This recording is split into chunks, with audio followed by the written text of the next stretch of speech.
Maiden Maynard man in the might of Pan. Io Pan, io Pan, Pan, Pan, Pan, Pan. Io Pan, io Pan, Pan, Pan, Pan, Pan. Io Pan.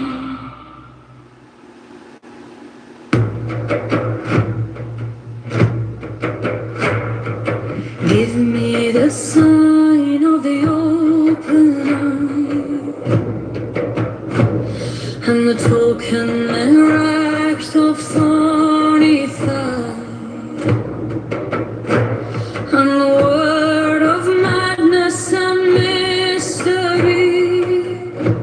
Open, open, open, pum, pum, pum, pum, pum. I am a man. Do as thou wilt, as a great God can. Open,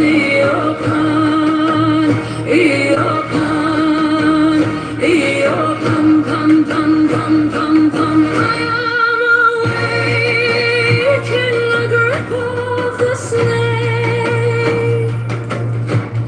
The eagle slashes with beak and claw. The gods withdraw. The great beast on me open. I am born to death on the horn of the unicorn. I am Pan, Pan, Pan, Pan, Pan, Pan, Pan.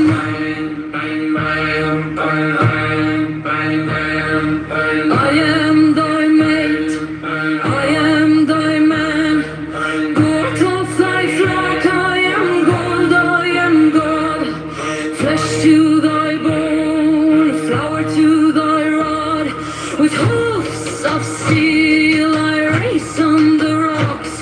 Through solstice stubborn to equinox. And I rave and I rape and I rip and I rend. Everlasting world without end. Mannequin, maiden, maiden, maiden, the might of Pan. Io Pan, io Pan, io Pan, io Pan, Pan, Pan, Pan, Pan, Pan, Pan, io Pan. Lord of the Rings movies in cinema. Wait, what? Wow, I'm just that's a saying crossover. There was a crossover. There was? Yeah, Really? there was. Okay. Are you 'cause I'm talking about like confused. hipsters or something? No. No, what? Yeah, that's where I'm like, wait a second here. Like, You're one of those. You're There's one of them. And you're definitely like, nerds on the right that are into fantasy and Dune and, Lord of the Rings and stuff. I've never met. I was in the college Republicans. I'd never met any nobody like that. and No, you know, you and you lost know, me and there. you know how you know. Another Relax, reason you to know. guys. So here's another way that you know that like a lot of the political people were disconnected from the working class. When Republicans tried to make Bad Bunny during the Super Bowl seem un-American, do you know Bad Bunny has headlined a bunch of WWE events and wrestled? White people who are working class know who Bad Bunny is because I think he was in WrestleMania. I'm still trying He's to figure not out like- the Lord of the Rings. he's not connection. like as in a wrestler, or was As he in a was just wrestler. a I'm still trying to figure out the Lord of the Rings. Yes. With Bad Bunny, I'm he's sorry, like a the skinny. slightly, He's a skinny slightly guy. overweight He was white wrestling. kids that were working class.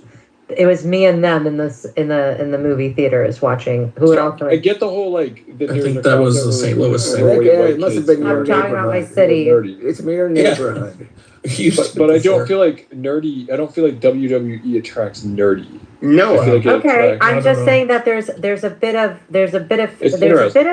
fantasy sprinkled into the also wrestling. Oh sure. Well, No, that's I get what it. I'm saying. Fantasy was. Yeah, that's the part where I'm like, okay, That's where I where don't is she get getting it. her information from? If you had This said is my lived anecdote. Personal I'm like, this might observation. be a hot As are take, but yours, I'm like, you I'm guys. trying All to- I of yours know. are also for Yes, Right, that's what I'm I'm like- suggesting. I'm trying to give One you is- every. I just every put it Yeah, in I the know, chat. Ben. You're trying to be on my side. I know you're really. I just put But it I'm like, in the it's chat. very hard, Bad very Bunny. hard. Like, I'm trying to connect the dots. Is what But I'm I promise you, there's a sprinkle. There is a sprinkling of fantasy WWE crossover. I put it in Fair the enough. chat. In 2021, Bad Bunny made his in-ring debut at WrestleMania 37. I'm telling you, like they thought that like this was something that only the Hispanics knew who he was. Like he did a whole bunch of wrestling matches. So Middle America whites who were working class absolutely knew who he was. Under what name? Even if they Bad don't Bunny? listen to- Under Bad Bunny? name? Yeah. Hmm. Yeah. It's in the chat. Yeah. But to be fair, I don't know that working class adults would know who he was from WWE. It seems to be more like a kid thing to watch. Well, I mean, the halftime show is not about old people anymore, right? The halftime show, Yeah. like, it's about younger crowds. You know, the Who is not performing anymore. at the Who's halftime. speaking of the no? Who do we have one for next year or not? I guess Well, it's- this one was pretty bad, so I'm sure they're gonna work on the next one. They got a lot of shit. I feel like it's usually a shit show. Other than they had that one with Dre and Eminem, and that one was good. Prince was fucking incredible. Yeah, but how long ago was that? I mean, That Prince was like dead for 15 years 10 ago. Yeah.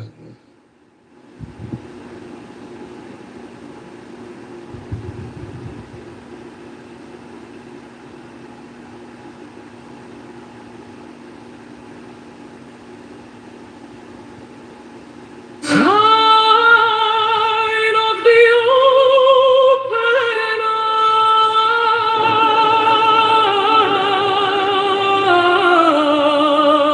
eye, and the token erect of 25, and the word of madness and mystery.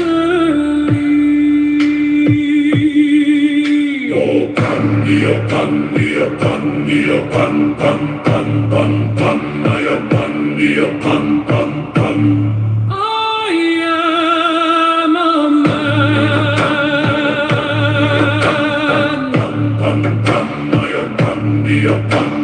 To us the will tells a great God can open. She opened. I am awake in the grip of the snake.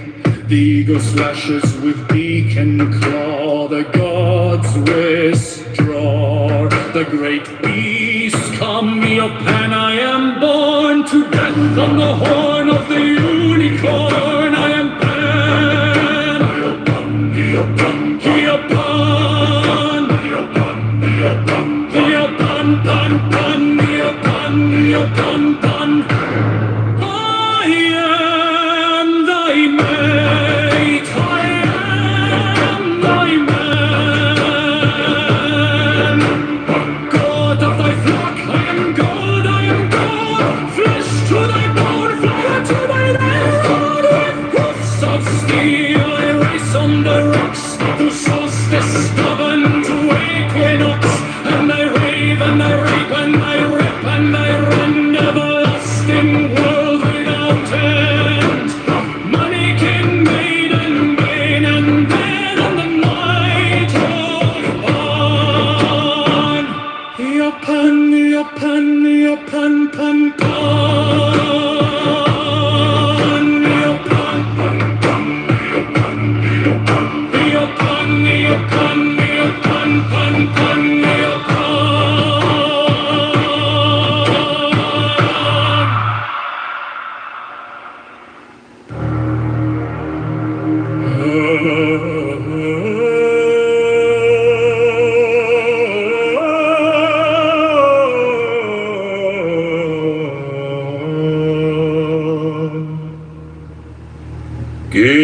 the sign of the open eye, and the token erect of thorny thigh, and the word of madness and mystery.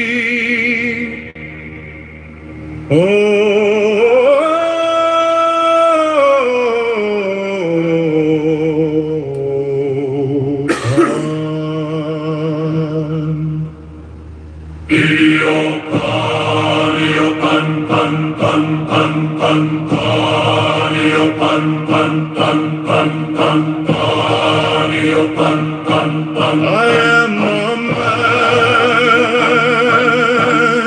Do as thou wilt, as a great God can. Oh,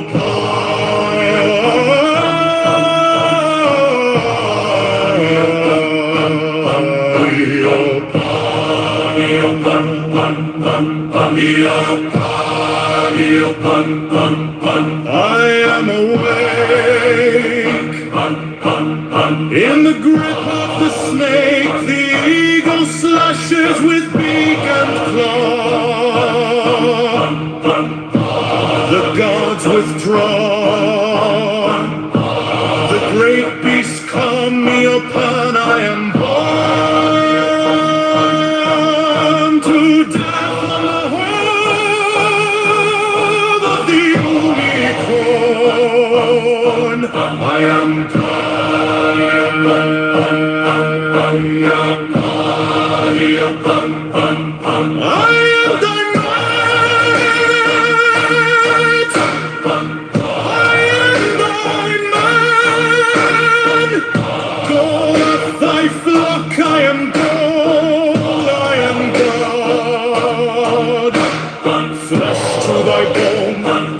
to thy rod, with hoofs of steel I race on the rocks, through solstice stubborn to equinox, and I rape and I rape and I rip and I rend, everlasting world without end.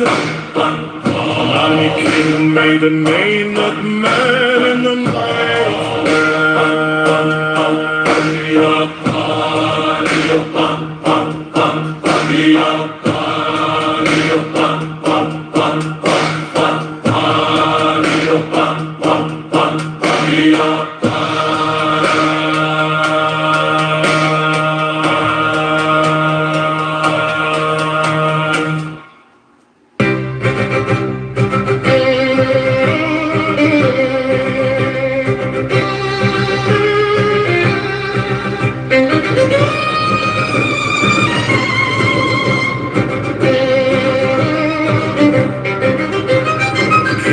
the sign of the open eye, and the token erect of thorny thigh, and the word of madness and mystery. Open, he open, he open, he open, pan, pan, pan, pan. I am a man. Do as thou wilt, as a great God can. O Pan, he o Pan, he o Pan, he o Pan, Pan. I am awake in the grip of the snake. The eagle slashes with beak and claw. The gods withdraw. The great beast come, ye open. I am born to death on the horn of the unicorn. I am born, he open.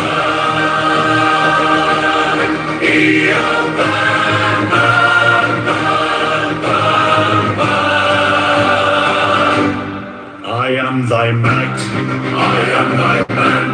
Go to of thy flock. I am gold, I am God. Flesh to thy bone, flower to thy rod. With hoofs of steel I race on the rocks. Through solstice stubborn to equinox. And I rave, and I rip, and I rip, and I rant. Everlasting world without end. Mannequin, maiden, Maynard, man. In the might of Pan. Eopan, Eopan, Pan, Pan, Eopan, Eopan.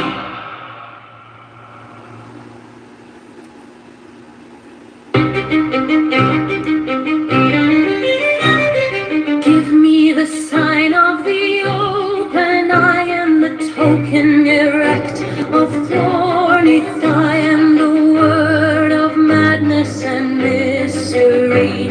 O Pani, O Pani, O Pani, O Pan, Pan, Pan, Pan. I am a man. Do as thou wilt, as a great God can. O Pani, O Pani, O Pani, O Pan, Pan, Pan. I am awake in the grip of the snake. The eagle slashes with beak and claw. The gods withdraw. The great beast come me. O Pan, I am born to death on the horn of the unicorn. I am Pani, O Pani, O Pan, Pan, Pan. I am thy mate, I am thy man. God of thy flock, I am gold, I am God. Flesh to thy bone, flower to thy rod. With hoofs of steel I race on the rocks. Through solstice stubborn to equinox. And I rave and I rape and I rip and I rend. Everlasting world without end. Mannequin, maiden, maiden, man in the might of Pani, O Pani, O Pan, Pan, Pani, O Pan.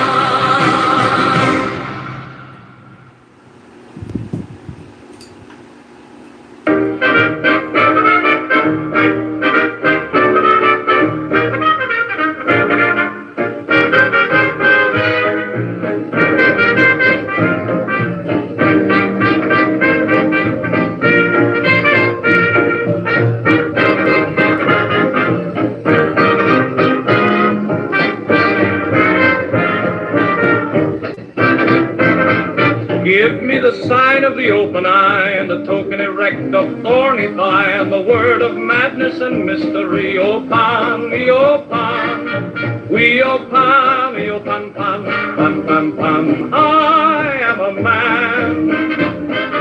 Do as thou wilt, as a great God can. O Pan, O Pan, O Pan, O Pan, O Pan, Pan. I am awake in the grip of the snake. The eagle slashes with beak and claw. The gods withdraw. The great beasts come. Eopan, I am born to death on the horn of the unicorn. I am Pan, Eopan, Eopan, Pan, Pan.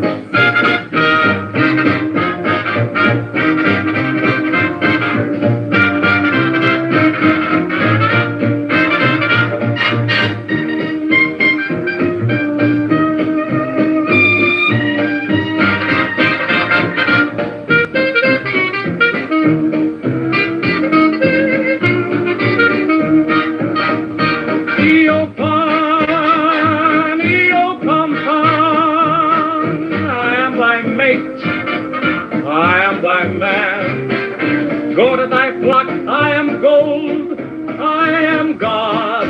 Flesh to thy bone, flower to thy rod. With hoops of steel I race on the rocks, through solstice stubborn to equinox. And I rape, and I rape, and I rip, and I rend.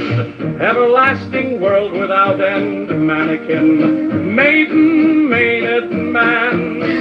In the might of Pan, Eopan, Eopan, Eopan, Pan, Pan, Eopan.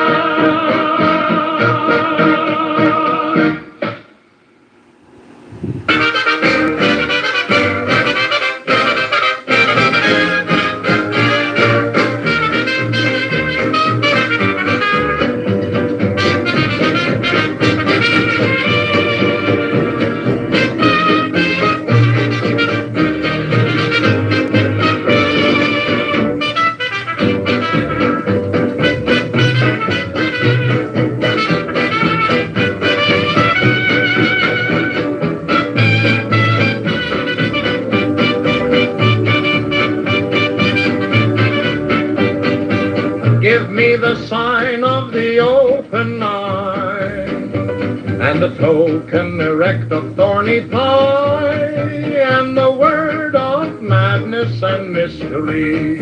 Open, Eopan, Eopan, Eopan, pan, pan, pan, pan, I am a man. Do as thou wilt, as a great God can. Open, Eopan, Eopan, Eopan, pan. I am awake in the grip of the snake. The eagle slashes with beak and claw. The gods withdraw. The great beast comes. Eopan, I am born to death on the horn of the unicorn. I am Pan. Eopan, Eopan, Pan, Pan. I am thy mate, I am thy man. Gold of thy flock, I am gold, I am God. Flesh to thy bone, flower to thy rod. With hooves of steel I race on the rocks, through solstice stubborn to equinox. And I rave, and I rape, and I rip, and I rend. Everlasting world without end. Mannequin, maiden, maiden, maiden, man in the might of Pan. Eopan, Eopan, Pan, Pan, Eopan.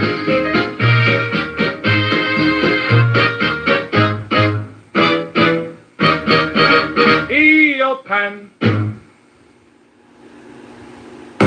Hoy, hoy, hoy, hoy, hoy, hoy, hoy,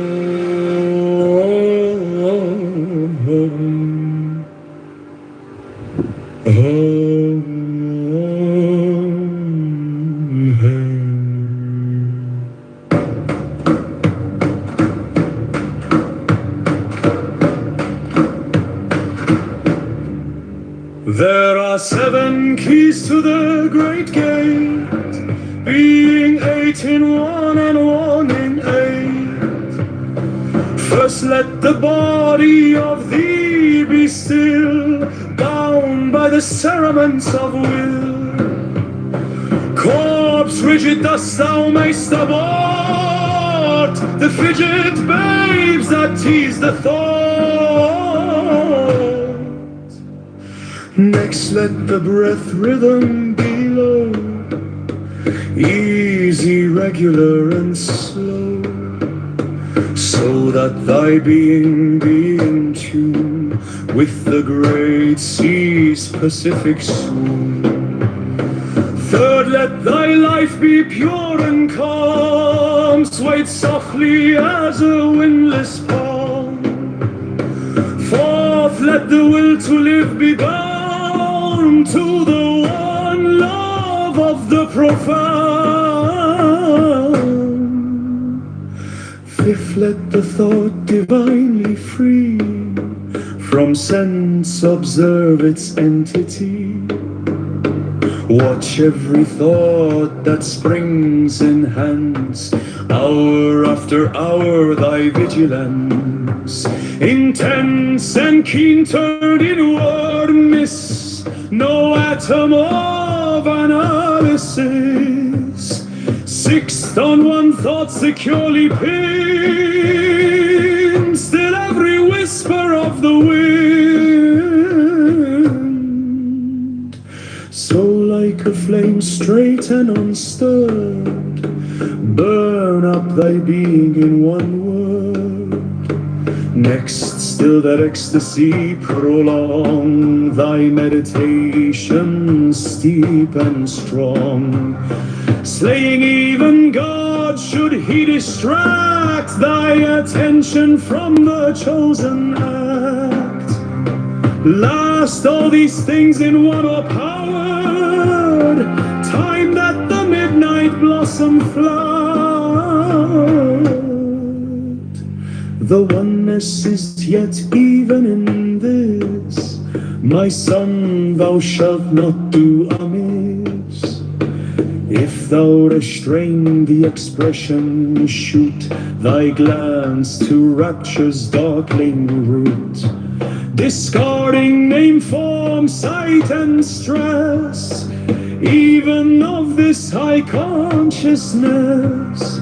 Pierce to the heart, I leave thee here. Thou art the master I revere. Thy radiance that rolls afar, O brother of the silver star. Krali, ha ha.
There are 7 keys to the great gate, being 8 in one and 1 in 8.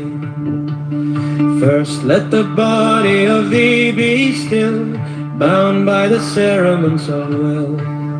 Corpse rigid, thus thou mayst abort the fidget babes that tease the thought.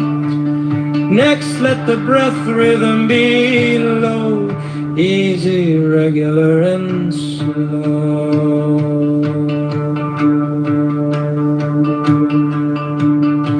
So that thy being be in tune with the great sea's Pacific swoon. Third, let thy life be pure and calm, swayed softly as a windless fawn.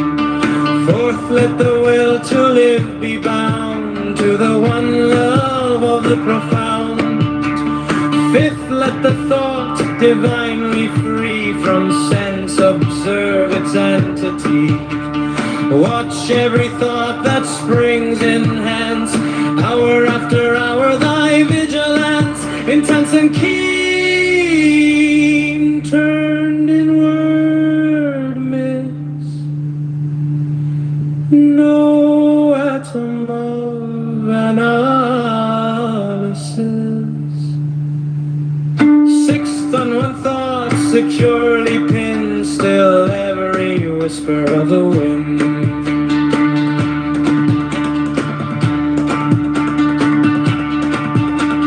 So like a flame straight and unstirred, burn up thy being in one word. Next, still that ecstasy prolong thy meditation steep and strong, slaying even God should he distract thy attention from the chosen act. Last, all these things in one o'erpowered time that the midnight blossom flowered. The oneness is yet even in this, my son, thou shalt not do amiss. If thou restrain the expression, shoot thy glance to rapture's darkling root, discarding name, form, sight, and stress, even of this high consciousness. Here's to the heart I leave thee. Thou art the master I revere, thy radiance that rolls afar, oh brother of the silver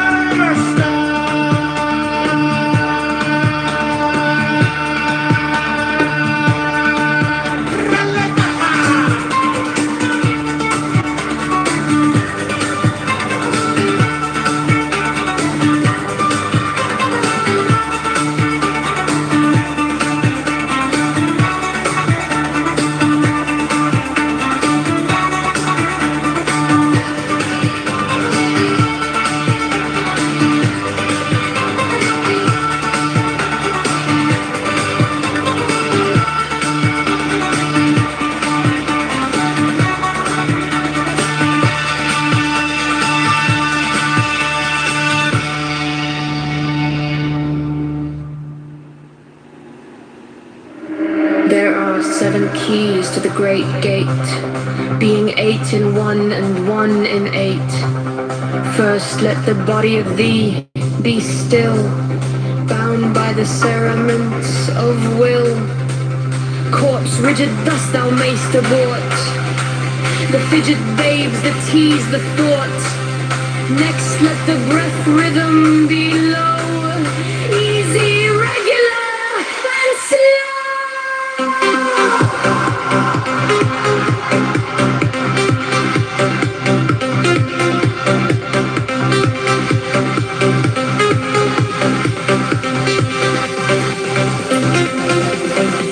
So that thy being be in tune with the great sea's Pacific swoon.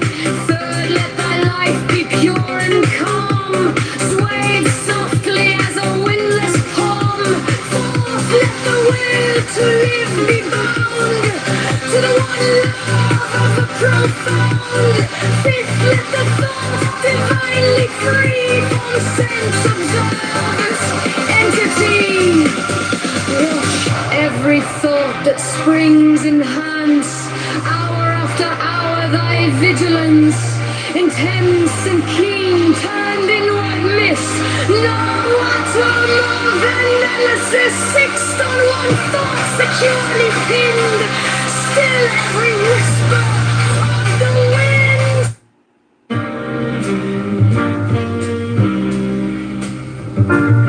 that tease the thought. And calm. Slow. Peace, pure and calm. The thought divine. Surrender. Your palm.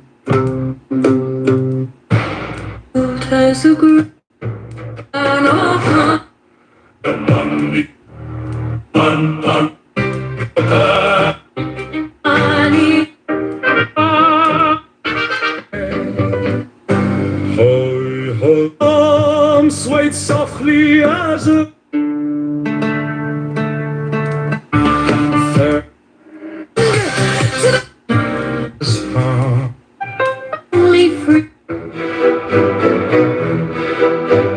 seas Pacific to the love of the spot.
begets not and is not begotten, nor is there like unto him anyone.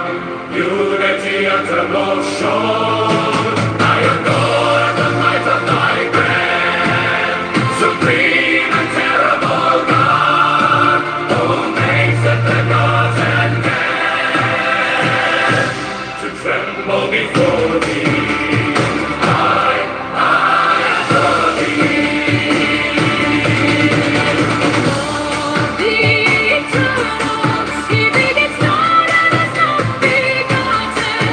Nor is there like unto him anyone. Unity uttermost shown. I adore the might of thy breath, supreme and terrible God, who makest the gods and death to tremble before thee. I adore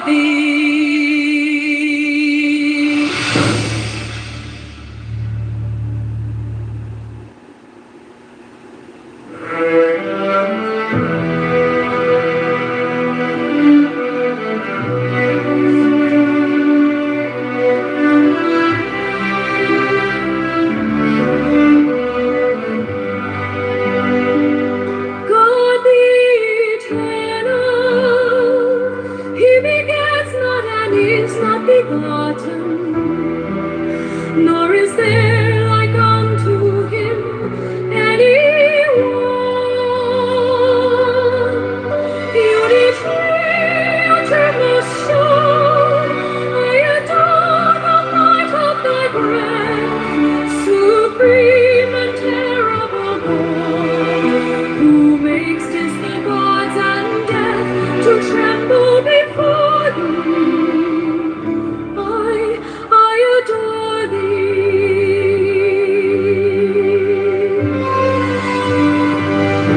God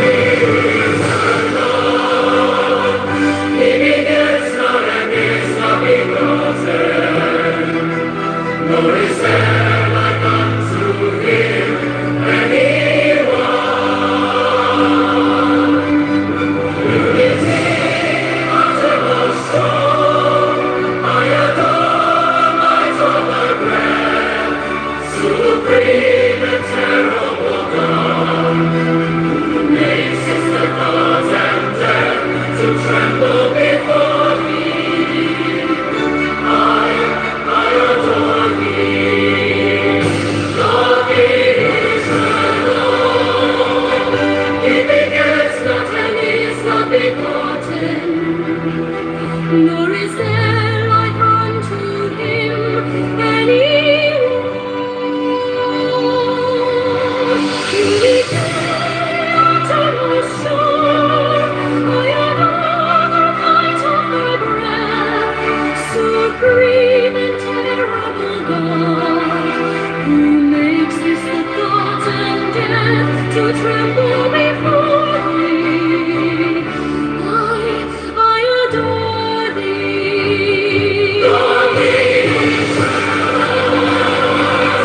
he begets not and is not begotten, nor is there like unto him anyone. Unity uttermost shown. I adore the might of thy breath, supreme and terrible God, who makes the gods and death to tremble before thee. I adore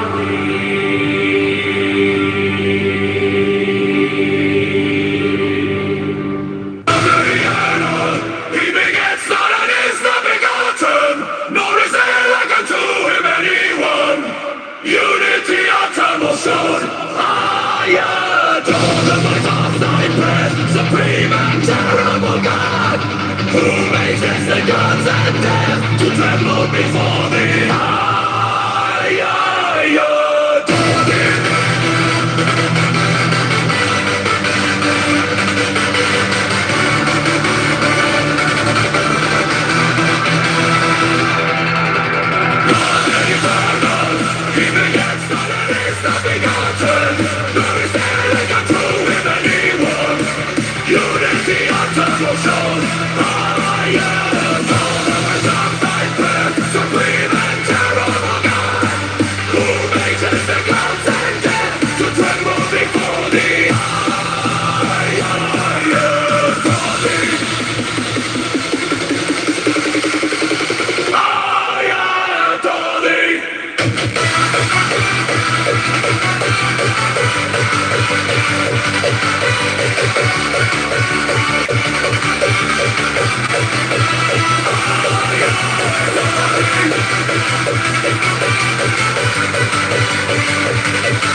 He begins what it is to be gotten, nor is there like unto him anyone.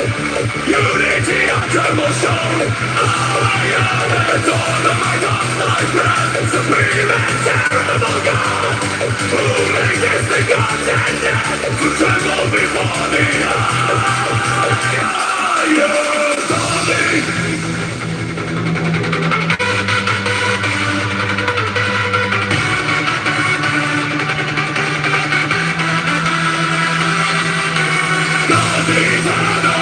He begins that it is the begotten, nor is there like unto him anyone. Unity after motion, I adore the might of thy breath, supreme and terrible God, who makes the gods and death to tremble before thee. I adore thee.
is there like unto him anyone? Unity uttermost showed. I adore the might of thy breath, supreme and terrible God, who makest the gods and death to tremble before thee. I adore thee.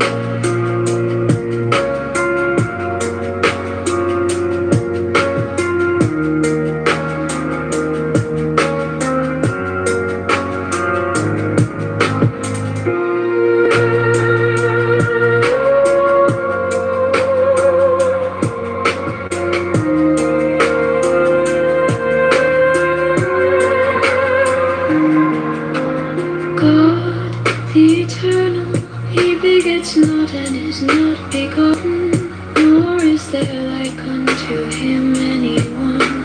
Unity uttermost showed. I adore the might of thy breath, supreme and terrible God, who makest the gods and death to tremble before thee. I adore thee.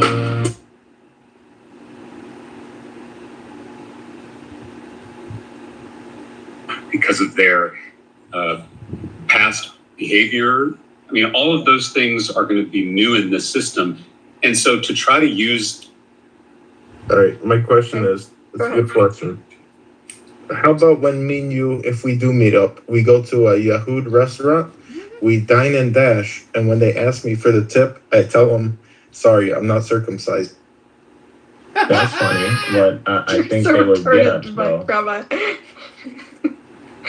Illumi. Yeah. If they were true Jews, Rabbi, they wouldn't even let you get close to the door. I do think it's interesting, Illumi, that you saw yourself through the eyes of, like, through the experience of the Jews. You're like, oh, this is what it's like to be in exile, you know? I mean... When did you start to see yourself that way? I've always, whether via Palestinian education, religious understanding, or American education. Did you learn about the Holocaust in Gaza? Probably not. Yeah, we are taught about the Holocaust. We're taught about World War II. We're taught about... No, we acknowledge the Holocaust. We just, they don't really mention the numbers.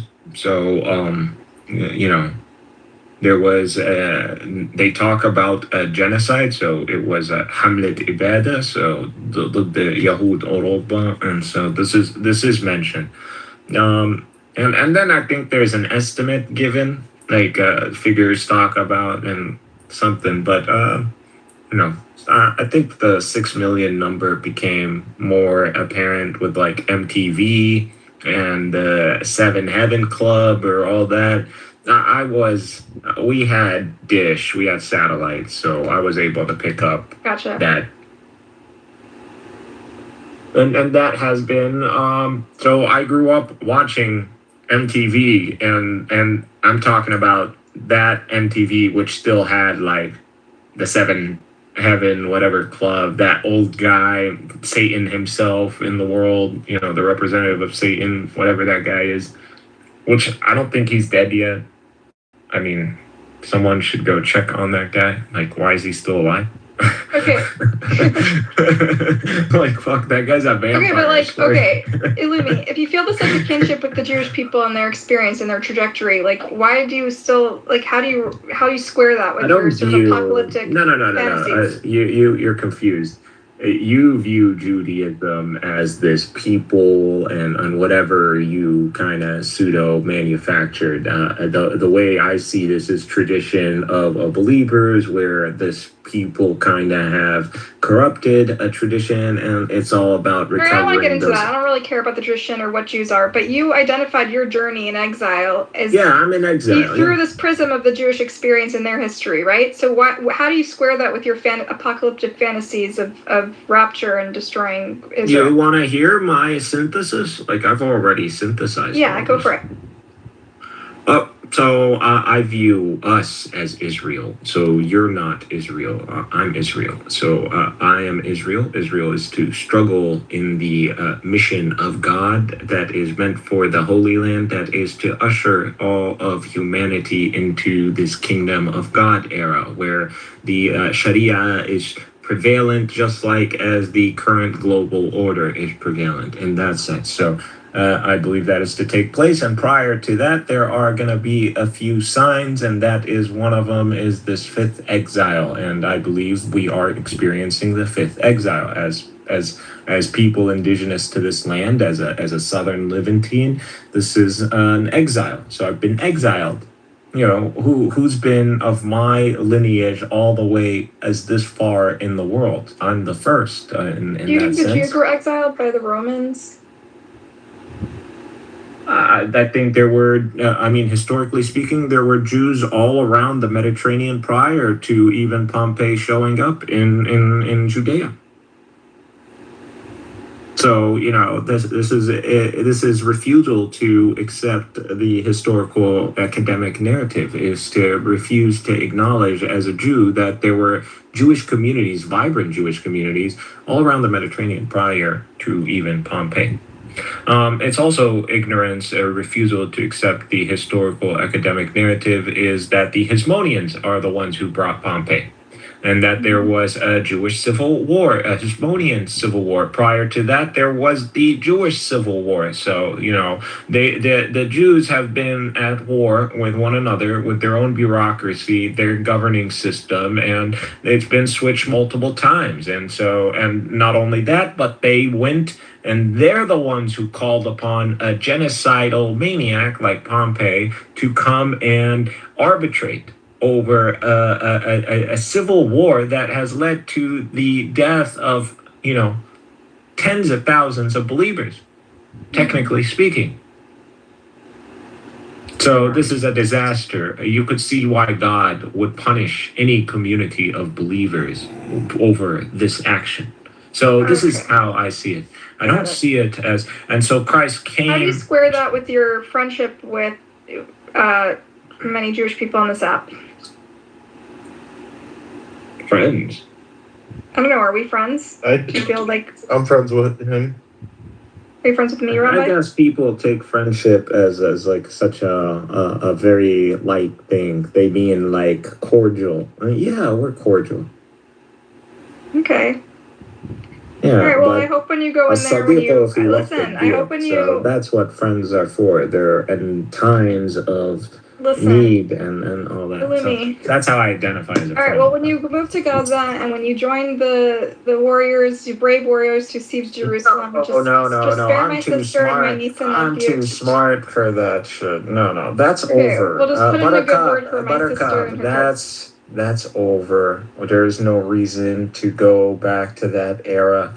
That era is done for. We're in an era where Gaza is no longer going to be sieged. We're back to early 2000s again.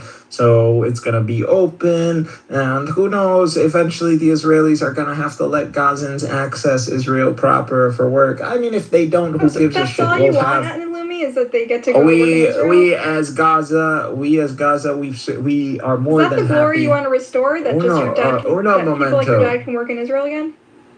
No, what I want is international borders, so it's going to be better than even early 2000. But like, I want to showcase. You want war. I thought you want apocalypse. I thought you want rapture.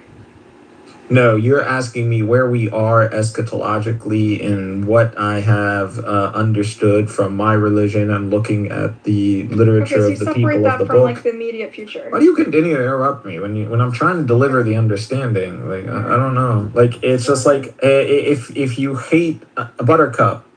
I'm sorry, but this cause, out of all the causes in the world, you will never separate the religious angle. And the sooner you acknowledge that, the sooner you can be part of the conversation. Okay. I will take your word for it. But it's the facts. I'm sorry, Buttercup. It's the facts. No one goes to that land and suffers all this nonsense and doesn't have a religious bone. Like, come on, this is just nonsense without a religious theme taking place to make it all make sense. Listen, I'm not claiming there's no religious element. I'm not one of those people that says it's all political. Okay, so you understand that whether it's Jews, whether it's Muslims, and Christians, to their own desire, wish these events to be of meaning and ushering in the kingdom of God. This is not the end times. We're talking about the rule of theocracy as a global order under a benevolent monarch. All right. Anyway, this has been really interesting conversation. Thanks for sharing, being so open with us. I really appreciate it. Well, you gotta go? I kind of have to go to sleep soon. Can we still keep the room going? What do you say? Can we still keep Yeah, the you room want to going? stick around, Illumi, and hang out and tell people about your... No, I want you to hang out as well. I mean, it's Saturday. Why? Because I'm your why don't friend, you right, wanna hang Illumi? Well, I mean, you're one of the most sensible honest, voices you love on me. Clubhouse. I love What'd you say? you, Buttercup. I Thank love you. you. You're What the welcome. hell is Aw. this? What the hell See, is he this? does have a soul. See, Amos' coexistence rooms are Oh my God. working. There is life in his heart yet. This is the power of Amos's rooms, the coexistence. So, what do you want to talk about, Buttercup? Or anyone else? That's fine. Go on. I said a lot. I mean, Jindib is a West Banker. He's also been around. Yeah, I was over there. listening to your experience being a student in Gaza, and you went over a few things. Of course, we have had a totally different experience in terms of schooling. Similar in terms of the teachers, status in the community, in the society. That's in days past. That's no longer the case. And the curriculum, you actually caught up with the being taught the Egyptian curriculum. What does it do in terms of schooling? Of course, yours is a very particular and special case in terms of you being an American. But that's for Gaza. But there are many Palestinian Americans who end up growing in Palestine and the West Bank and Gaza. But the back to the curriculum, I recall the curriculum was the Jordanian curriculum at one point, but we also most of the curriculum was run by the Israeli civil administration, where history was never taught, the word Palestine was never mentioned. We were never taught any of the stuff about the whole issue of Israel and so on and so forth. Interesting. That came later, because the entire curriculum was actually managed or run by the Israeli Department of Education. So the books actually had Oh yeah, Illumi says he remembers that when there was Israeli books when he was really young. Right. Yeah. So. Jindib, what did you make of Illumi? What I find really interesting about this period in Illumi's life is they came after Oslo with this. There was all this optimism and hope, right? And then slowly watching things fall apart. You probably had the same experience watching things. Yeah, I mean, those years were those years. I mean, I don't know if we were extremely naive, but they were very hopeful years in terms of the, people actually believed there is a path forward at which there was some freedom of movement for people. Things started to get different, to look different, to feel different. Less dangerous. For a short period of time, things, people were very, very optimistic. You started to see, Palestinians who lived, outside of Palestine start to come back and invest money and, setting up companies and building. And so there was an extreme sense of optimism that did not last for too long. But there was that feeling, the feeling of being hopeful. People traveled. We used the Ben Gurion airport more often. It just had a different sense of things. But then, just a couple of years into the thing, we started to realize that this ruse is not going to last. And then we started to deal with this new system of the so-called PA and the Palestinian government and who they brought in, and we started to take a peek at who those people are and how they functioned, and we knew, but I at least I knew where things are, in which direction things are heading. Then, of course, the Gaza split and the Hamas, the dealing with the Hamas people and their rise to power, and the history that we are all familiar with, Dahlan and the coup of the Hamas people taking over Gaza, and things started to go kind of south from then We had on. like 5 or 6 years. I think around 2000 or so is when it started. It was clear that it is over. Yeah, When Ariel Sharon came in. It's all right. such a tragedy. And we started to feel that Israel is not really interested in the whole idea of so-called, the peace process. We kept hearing this term, the peace, the process. They made peace as a process. What is a, we started to ask questions like, a peace is supposed to happen. It's not to be supposed to be a process that is an ongoing, non-stop. Yeah. For forever. And like he said, when 20 years later. Sharon came by, and he had, they always wanted a plan to torpedo the whole so-called process. And Hamas also had the same agenda. At which time, every time there was a certain movement in a certain direction, Hamas went and deployed their suicide bombers into Israeli communities, and that kind of started to bring back the right-wing Israeli elements, into the government. Netanyahu did the same thing with the Yitzhak Rabin, at which I sometimes view him as single-handedly responsible for Rabin's assassination. Yeah. And we started to feel how the Israeli society, how the Israelis on the right side of issues we started seeing Rabin's picture in caricature, being dressed as a Hitler guy. Yeah. What, Even Rabin's wife thinks that Netanyahu. Wait, Shinda, just to be fair though, like, how much do you attribute? Do you see these spoilers on both sides fueling each other, or do you see them equally culpable, or one side more or less culpable? No. Because there were spoilers on both sides. Yeah, the Hamas people felt they were being squeezed out of the whole Islamist thing. They were being squeezed out of the whole so-called process. So they resorted. First of all, they actually ran for elections. They ran for elections and they put up their lists of candidates and they won. And that was not very surprising. I personally didn't like it, but they won the elections. And of course, the Americans, the Israelis thought, and of course the PLO people thought, we can't live with this shit. Mm-hmm. So they torpedoed that whole thing, and the elections were pretty okay. They were pretty fair and square. And I thought, they would have enough wisdom to let those guys, form a government for a few years, after which they will eventually unfold and leave, and they will be voted out. But that, of course, didn't happen. The Haniya of Hamas actually formed a government for a couple of months, and then the Americans also started to really interfere with Arafat and his. They didn't deal with the Hamas-led government at all. America and Israel boycotted.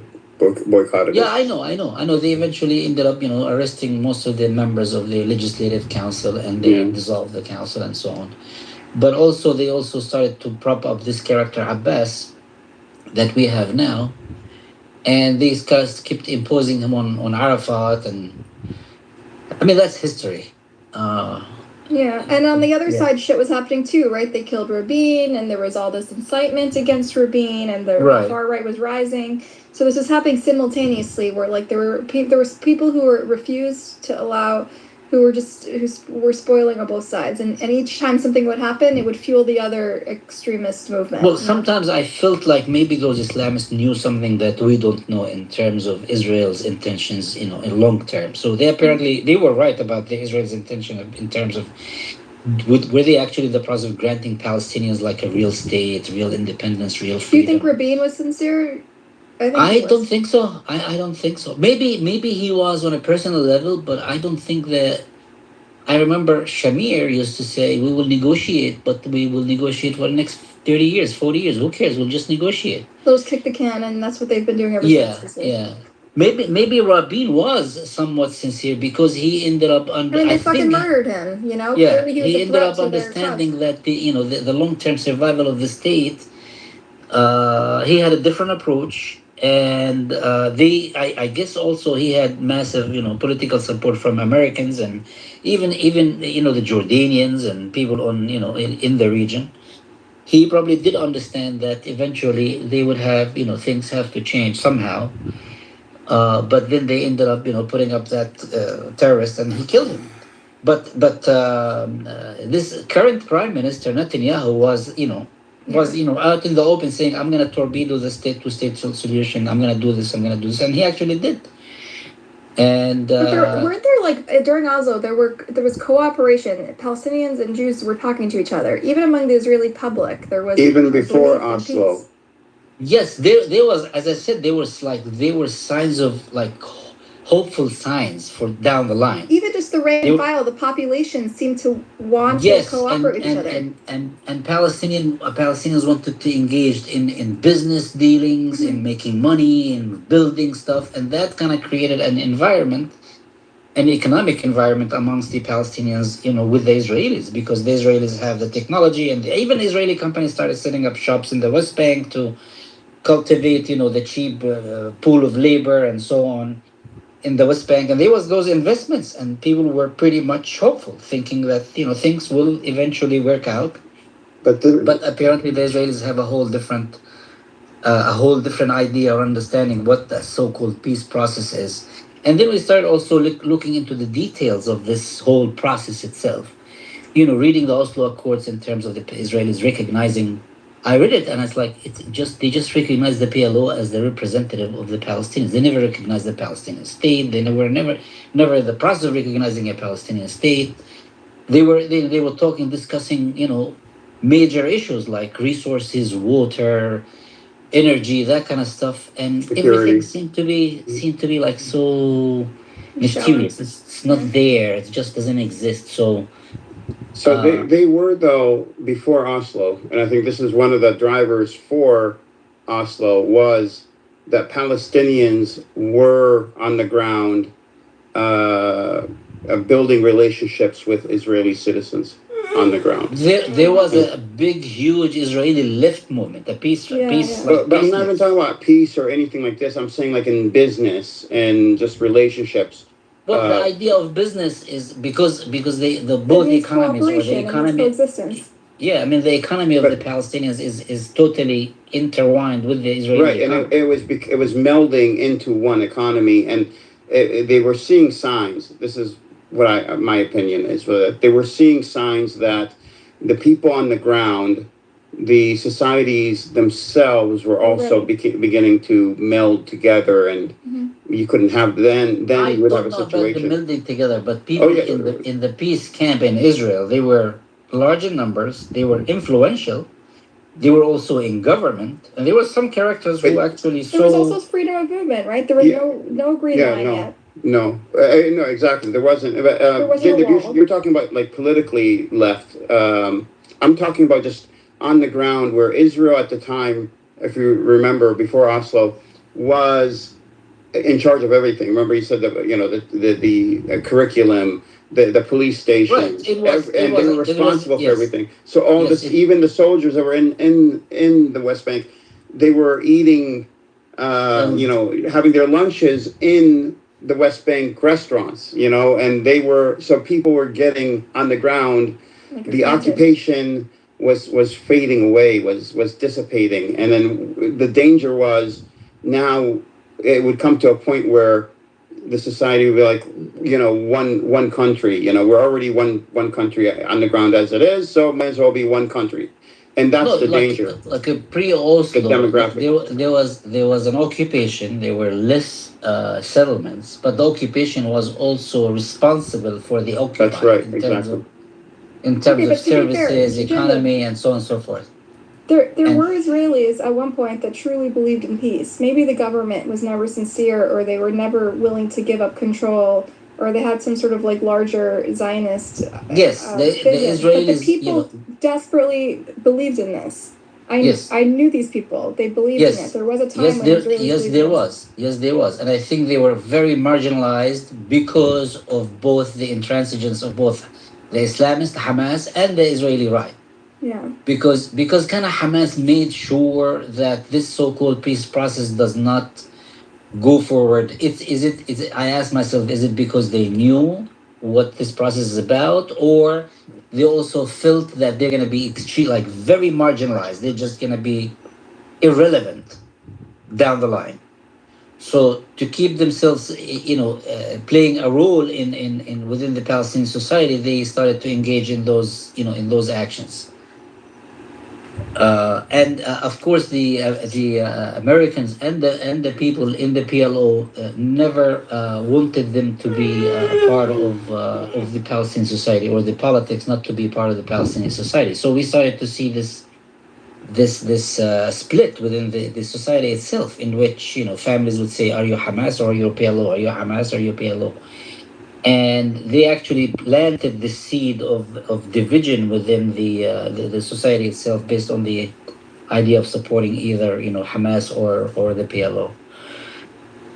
And that's all that You this ever watch the accumulated stuff. gatekeepers, like of the former Shin Bet, to talk about like how, I don't know, it's like a documentary of like ex Shin Bet and military leaders who kind of watched Israel create the resistance through like not knowing when to stop, Yeah, I mean, I didn't watch And the you show, see but Ami Ayalon and all these former prime ministers who now talk very like idealistically about two states and how there's hope for the future and peace, and condemning the occupation and how it's not sustainable. But it's always after the fact, Like years later, they're retired and they talk in ways that seem like they did at one point want a peace process.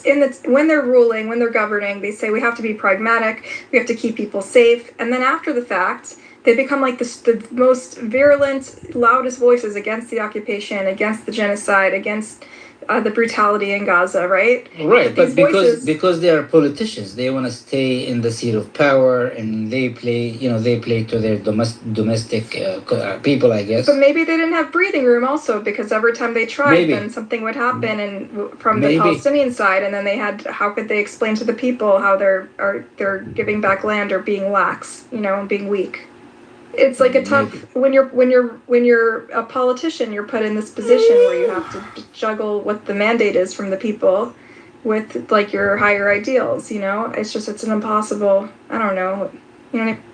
Yeah, and back to Ilomi, I guess, back to the Gaza Strip. I mean, the Gaza, that's where the PLO started, sitting root, and that's where Arafat came in, right? And I remember how much money was pouring into the Gaza Strip. I've had friends who invested millions of dollars buying property in Gaza, trying to develop and build, and build hotels and build projects and so on and so forth. And that all of a sudden, came to a halt, and they lost their investments and they lost their money, and then we started watching the corruption of those characters who came in through after the Oslo Accords. They came from Tunisia, and they came from Lebanon, and from other parts of the Middle East, and they felt like some people who were from like some other planet. They were corrupt, they were hungry, they were just not up to par with the way we lived as Palestinians, because we lived under a brutal occupation. We were not looking for to get rich or be corrupt. We just kept our head down. We just farmed the land, kept the land, and things were just stale, or they stayed the same for years or end. And all of a sudden, those characters who come in, and the PLO started to set up their security apparatus. And I actually remember talking to a kid who was just enrolling in the security apparatus of the PLO, and I was talking about Arafat. And I remember him saying, like, you have to say, His Honor, whatever, the president of Palestine. I said, like, who the fuck are you? Like, why am I talking about Arafat? Is just another character to me.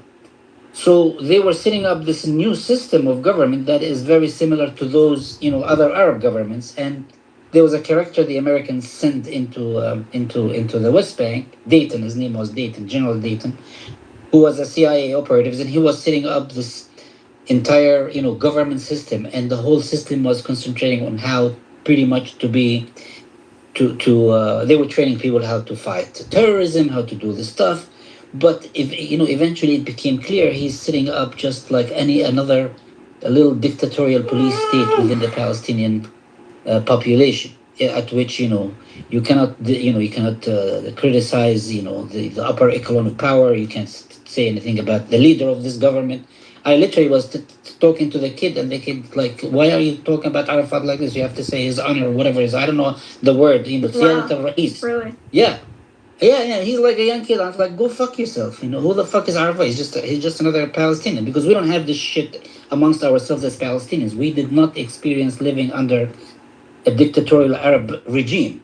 Like, I know how it feels to go live in another Arab country at which you cannot discuss the king or the emir or or whatever, the queen. You can't talk about them in public, because if you do, I know you're gonna end up, being hauled to jail. We didn't have those feelings, so all of a sudden we started to feel, oh, there's a new government, a new dictatorial Arab government that is being, brought in, and they are training them in all those dictatorial methods. They like elevated him above the people. Say it again. He was like elevated above the people, like he. Right. Well, not him particularly, but we started to feel that this system that they are bringing in is just a very typical Arab government system. Just like another dictatorial system that they are implementing, and they were training. They were spending the money. They were also putting up roads and doing infrastructure. So new roads start to come up, all with this U.S. aid money. And things started, the geography of the place, or the topography of the place, started to look different. People started to be, able to go to their lands, and new roads were being, laid down. But by the same token, we started to also feel how corrupt those motherfuckers are. Those bastards are. And I used to sit down with people, and I see like they're engaged in some massive, immoral shit when it comes to money, and the way they saw, an opportunity for themselves to enrich themselves and, pad their pockets, doing some crazy stuff. Like I used to, I would sit with the district attorney of a town, and at night he will be operating like a nightclub. That's the kind of shit that we had. And I'm like, who the fuck are you? Like, how did you get to be, an influential person? You're a young guy. Oh, because my family knew so and so, or my family is related to so and so. So I was appointed to this position based on my father's connection with Arafat, or with my compiler's connection with somebody else. And this is the guy who was supposed to be, carrying out the laws of the land. And at night he would go operate some nightclub that had nefarious shit.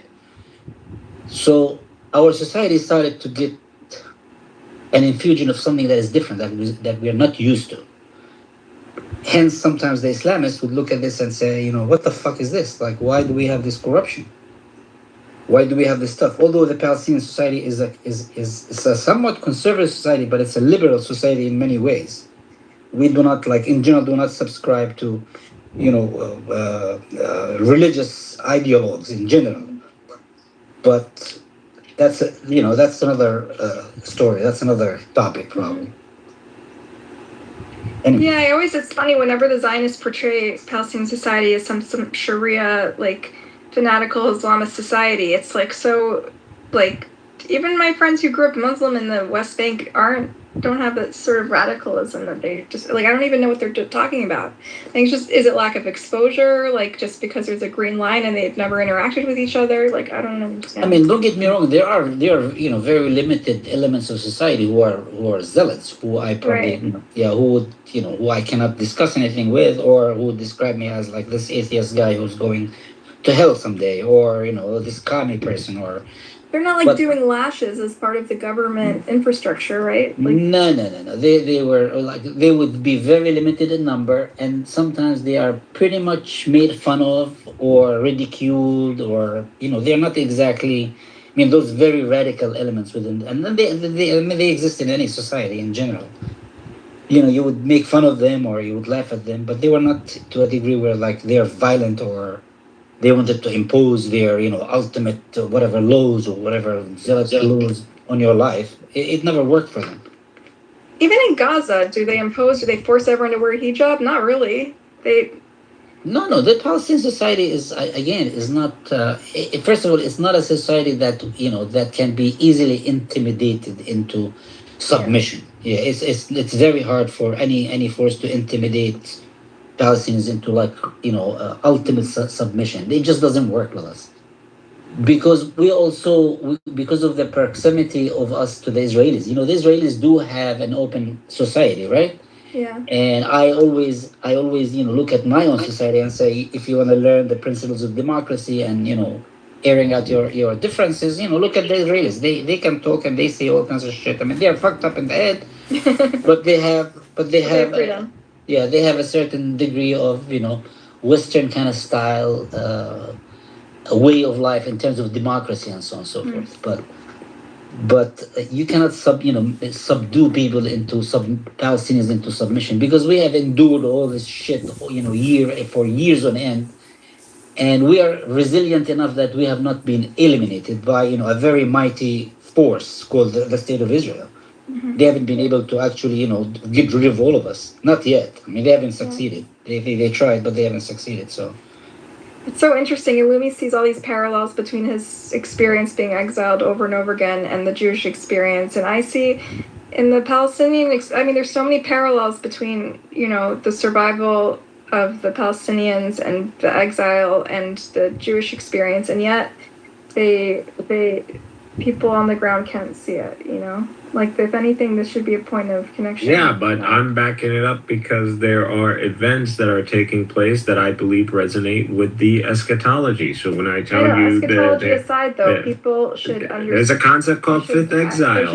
Why doesn't that apply to believers? The Jews are not believers. But the Zionists are not the believers. Spoilers, no offense, Illumi. The eschatologists are the people who are spoiling. They don't believe. They don't imagine.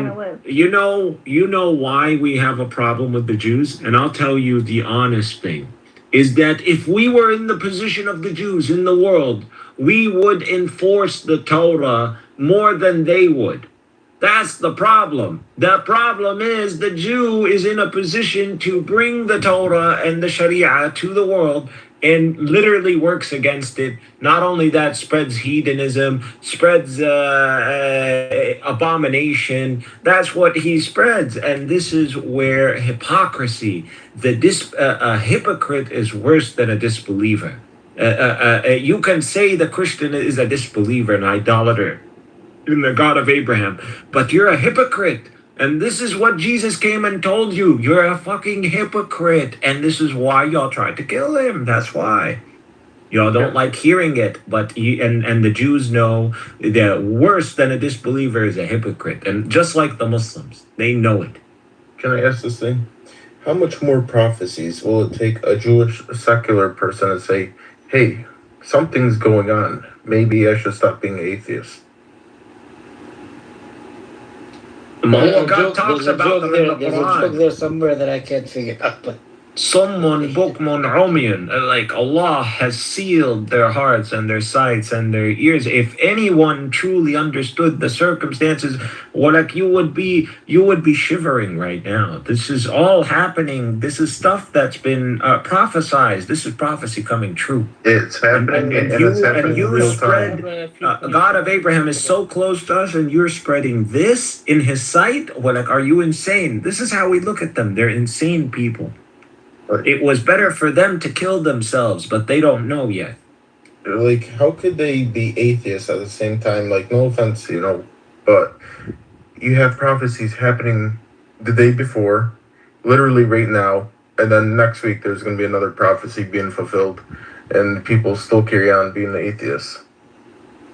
All right, dude, I don't really care about the prophecies. I know you guys believe in it and think everything's prophetic and whatever, but I think we need to talk pragmatics, People live there and they want to keep living there and they want their kids to stop fighting, going to war year after year after year. Well, when we do the cold, shrewd mathematics for you, you don't like it, Buttercup. Okay. At the end of the day, it's demographics. Yeah, but I'm a heathen. I'm a heretic. I don't believe in this shit. So No. Demographics has nothing to do with the religious angle. Welcome to my Demographics at club, the end of the day. Israel is a Jewish state. to maintain yourself as a Jewish state, Okay, I you disagree need a with Jewish that. Me and demographic. Jindab disagree that that's a necessity, okay? Oh, well, how did Jindab disagree? He doesn't think that, Jindab and I don't think that you need a 51% majority in Israel for the place to be sustainable and for Jews to continue to live there and thrive, okay? We For think that it to, that's not, we don't we say that we establish think the there could be a calculus. one state where everyone has equal rights and the Jews So and why would Palestinians that will be both called a thrive. Jewish state? What? Why would that be called a Jewish state? It doesn't have to be called anything. So Okay, well, the Zionist it could wants be a a Jewish Jewish and state. Palestinian. So you're against the Zionist project. Binational means both. My thing It is, could be two things in character. It already is two things in character. So let me get this straight. Eliminate. There already are two people. I living understand between, you, on the same Buttercup. I land. understand. You want a binational state, which is never going to happen.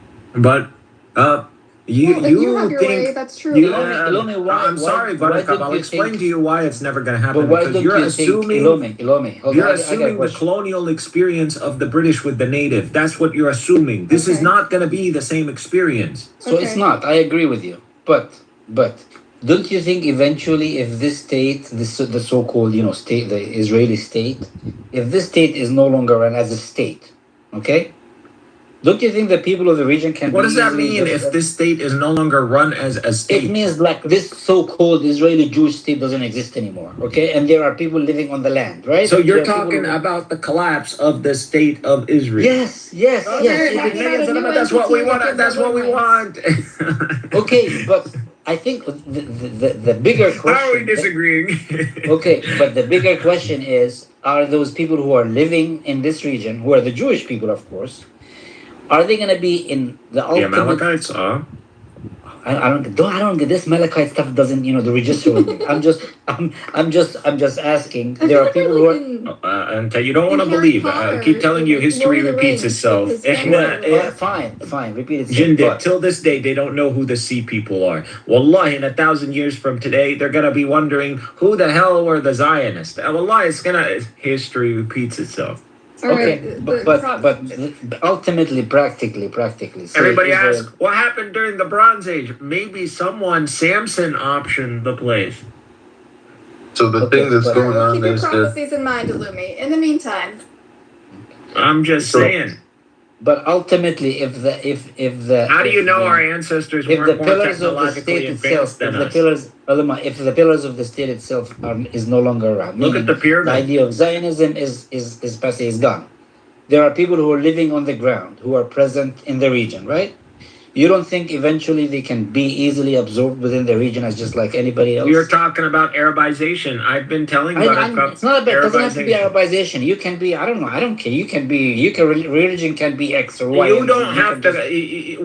You don't have to say, "Oh, we want to Arabize you," but you understand the inevitable over time, let's say a century. Arabized. They already eat your food. Okay, you're just proving my point. They fear that. They hate that. Don't you see? They want to remove the Arabic from the streets. They don't hate it. They love fucking falafel and shawarma and hummus. They love the food, but they don't want to call it Arabic food, or they don't want to call it Palestinian food. They don't want to call it za'atar. They want to call it they love their fucking spice thyme. No, they like the word za'atar, I promise. Okay. can I ask a good question? Let's focus on the point. This is a deep question. I don't see what Jindab is saying that we're going to disagree over. He's talking about an inevitable reality where the Jewish state collapses under its own demographics, which would lead to a binational state.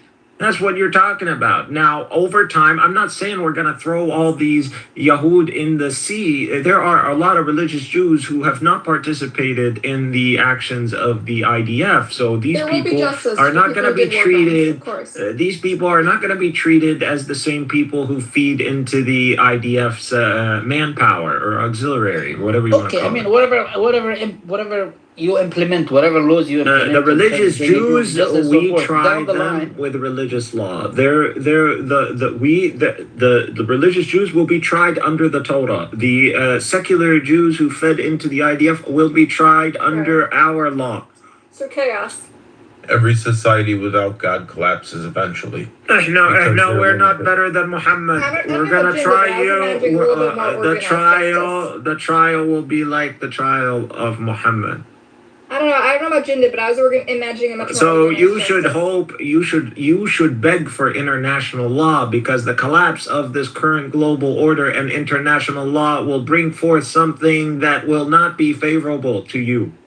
If God doesn't, And you think that's going to be a society Muhammad should law know. after the collapse of this current Allah thing? are gonna sebi. They're all gonna get sebied anyway. Who will unite these societies if it's not God? Let's be honest. Let's be honest. We're gonna pharaoh them. We're gonna pharaoh you. So just letting you know. Well, I guess I'll go with the crew with the rest of them, huh?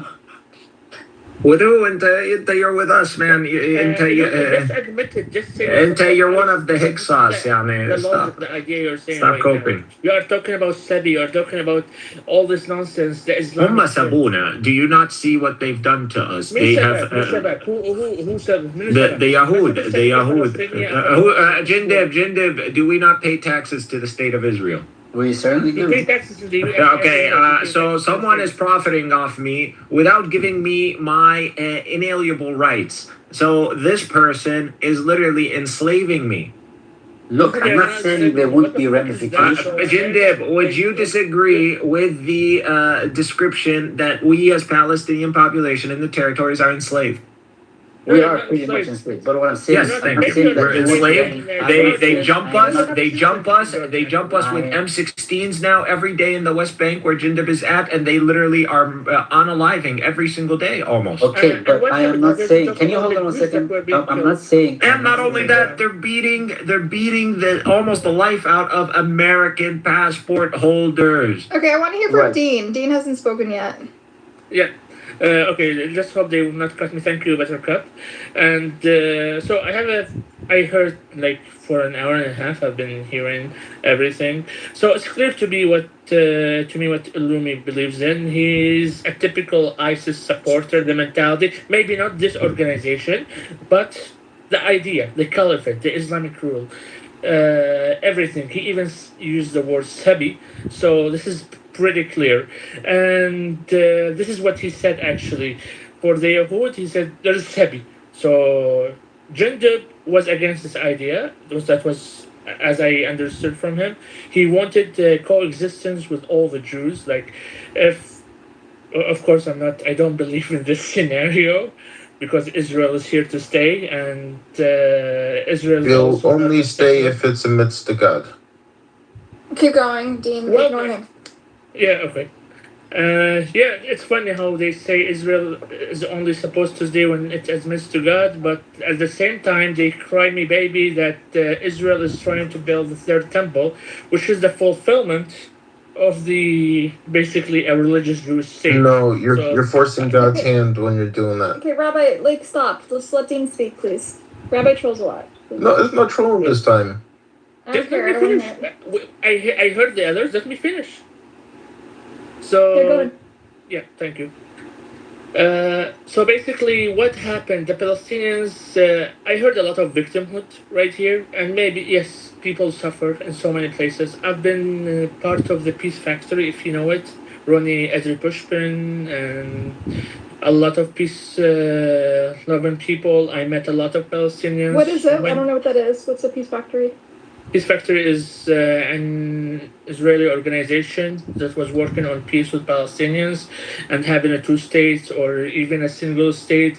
The idea is a Jew and a Palestinian is equal. That's the main idea. You can search Ronnie Edry Pushpin. How did you get involved if you're from Iraq? Oh, it was online. Oh. Yeah, Okay. it was online, and I wasn't even in Iraq back then when it happened. And I managed to meet a lot of Palestinians at that time, and many of them were great. But I started to leave at 2014 when ISIS invaded Iraq, when I started to see a lot of my so-called Palestinian friends were celebrating what happened. So it wasn't just the videos I'm seeing in the West Bank and Gaza as Iraqis were being killed, as the Yazidis were being enslaved, as the Christian houses were being marked, and all of that was happening. The Palestinians were celebrating, my friends were celebrating, and I was like, how can you be for peace and you are celebrating? And why would you celebrate killing Christians, Shiites, and Yazidis who have nothing with you, who don't even have a border with you. Like, Can you be I specific couldn't about how they were understand that. celebrating, or were they just excited that someone got the West? You know, that like someone. It has nothing to do with the West. The Americans left Iraq in 2012. It was completely Iraqi government elected by the Iraqis, so there was nothing Western about it. But Iraq That's just not true. Maliki is not. He was considered a Don't dictator fucking by the lie. time let's ISIS finish. came Let me about. speak. No, just don't lie, bro. Don't lie. Don't you fucking lie. Hey man, watch your language. Watch your language. Why are you getting triggered when I just mentioned facts? Why you got triggered when I mentioned a fact? Okay, so let him explain. I want him to explain what exactly they're He celebrating. knows that was a Shia oppressive government under al-Maliki, and people in the Middle East celebrated his toppling, and that's all it is. Al-Maliki was toppled. Okay, so I want to hear what his Palestinian friends told And him. yes, of course, Palestinians are going to celebrate the toppling of a Shia extremist government because upon the invasion of Iraq, the Palestinian community in Iraq was pogromed and literally killed, raped, maimed, and sent as refugees, literally stuck on the border between Syria and Iraq. Add to that the Syrian revolution, the Palestinians till very recently were still stuck in no man's land on the border. So that's the demise. That's the demise that the Palestinians suffered in Iraq. And anybody can Google this. Anybody can Google this.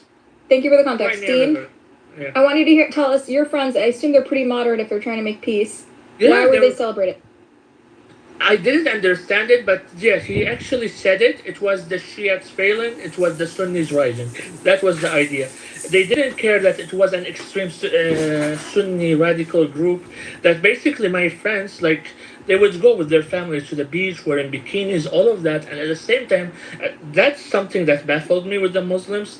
Like, they would be extremely secular, but when the Islamists take over somewhere, they would like start supporting and everything and start talking about the glory of Allah, blah blah blah. So what do you make of it? What do you make of it? Bullshit. And you see your understanding of things to be extremely shallow, by the way. Very shallow. This is my experience with them. Whatever your experience is, you're articulating in a very shallow way, and your understanding of issues seems to be very shallow. You just divvy up Shia, Sunni, Christian, Palestinians celebrated different Christians and Shia. Bullshit. That's correct. That's the thing. The Yahud will say anything but the truth.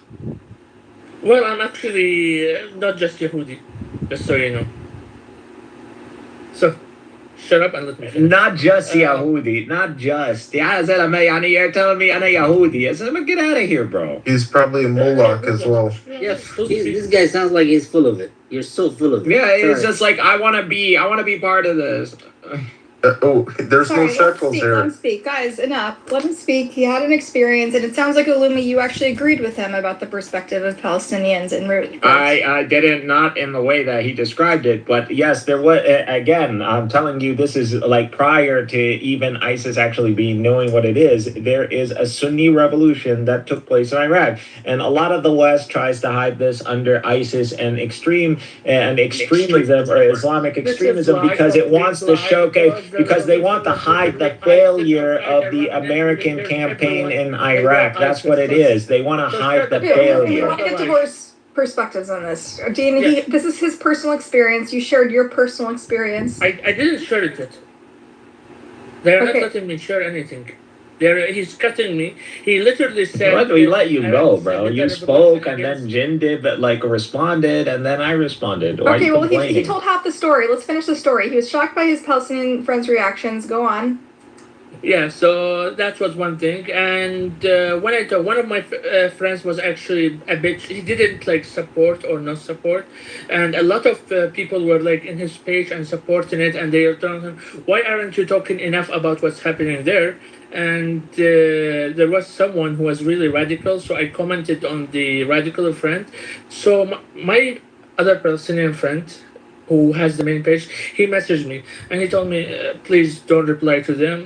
But you are seeing, this is terror and everything. And he was like, yeah, I know, but what can we do? This is a mentality we have here and we have a lot of it. So even he acknowledged it. And he has to be neutral, as he told me.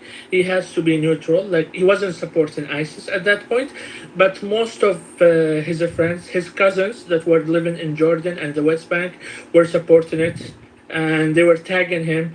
And he was basically silent in the celebrations and everything. He wouldn't support it or anything. But I witnessed this basically after that was part of the Peace Factory, because without the Peace Factory, I wouldn't have this exposure with them, because I had limited exposure as a kid with Palestinians, and basically they were diaspora and not really involved in politics. They were in the Gulf, so the Gulf region, they don't really go deep into politics. As Jidda will also explain it, like as he said, they have dictatorships, so they avoid talking over there. But others, maybe in the West, it's a different story. Anyways, so you mean to tell me till now, Palestinian? You mean to tell us? You Palestinian mean to tell us Palestinians support the idea of ISIS? So you yeah, trying there were a lot of Palestinians and not just please. Palestinians. Listen, Israeli Arabs, Muslims also. Dude, They call themselves I would have probably. If you ask Palestinians, do you support ISIS? The majority are going to tell you no. I've never met a Palestinian that supports ISIS. It sounds crazy to me. But if he means at the beginning days of what was the revolution in Iraq and the state of toppling, if he's talking you again, the toppling of Maliki's got you keep speaking over me. You complaining. You every time I bring up this point, he gets triggered. At the end of the day, anybody can look this up. You can AI this right now. You can go Maliki's government prior to the rise of ISIS, and you're gonna get that there was a Shia extremist government and there was a sectarian tension, and ISIS is pretty much a Western formation or attempting to bottle in this revolution by demonizing it, by giving it structure. That's what they attempted. But at the end of the day, the revolution the revolution in Iraq pretty much failed because they are about to reinstall El Maliki again. They're about to reinstall. Tina, we didn't really hear you, so I would have supported the idea of Maliki. Meanwhile, the revolution in Syria succeeds. Subhanallah. How this happened, no one really knows. Okay, listen, there were strange bedfellows when all this was going down, right? Like all these. Okay, Jinder, you want to say something? At the end of the day, you can cry about ISIS all you want, but here we have Ahmed al-Shari ruling over Syria, who was affiliated. If you don't care about other people, and he's shaking hands with Trump and top world leaders and Putin and all of that. So this scare tactic of ISIS and all that disappeared off the window when Ahmed al-Shari took over Syria. That disappeared. You like ISIS? No. I refuse to continue to be demonized by the term ISIS or by what ISIS is or Islamic extremism or the notion of it. There's no such thing as Islamic extremism. The pursuit of Islamic unity and Muslim unity and the return of the state structure and the return of the state structure that was part of the Ottoman Empire literally in the 1900s is nothing to scoff over and nothing fanatical and nothing crazy. We're not trying to bring back a national project from 2,000 years ago. We're literally trying to bring back a national project from literally the 1900s. Shut the fuck up. Stop panicking. You sound like a homosexual. I doubt you. And then you claim you're a Jew. You don't even believe in God. See, Buttercup, when you try to show any truth, they get. Okay, but you didn't attack him. You called him ISIS, okay? You called him ISIS, and now he's reacting. I said he supports the idea of caliphate because this is what he said. This is what all Muslims do, clown. All Muslims do. All Muslims do. All Muslims do. All Muslims do. All Muslims do. That's like saying Jews don't believe in the kingdom of God. Like saying Jews don't believe in the coming of the Messiah and the kingdom of God. Like everyone does. Everyone believes this. You're such a clown. Okay? We don't need to identify what he is. We all know. He's a clown. I know. You're like we all know what and I'm a Jew. I'm part Jew. But look at the intake. You're a dirty Iraqi. You're a dirty brown Iraqi from the desert. Fucking sand comes out of your ass. Sorry. You can come back up when you learn to behave and not insult people's race and identities. Go ahead, Dean. gosh, this is like exhausting. I don't know how you can handle But it. literally, don't attack him. We all know what his views are. They're very extreme. He believes in eschatology and fucking end times prophecy. Yeah, sorry, I kind of forget where I was. Like, You were telling me about your Palestinian friends who you were surprised by their political shifts.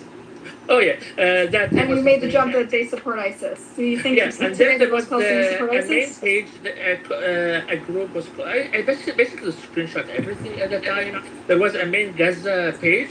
It was day and night talking about Iraq, what's happening in Iraq, and basically glorifying what ISIS were doing. Even when they started to kick out the Christians and the jizya, all of that happened, and then the massacre against the Yazidis, the genocide that happened actually a few days ago. It was the memory.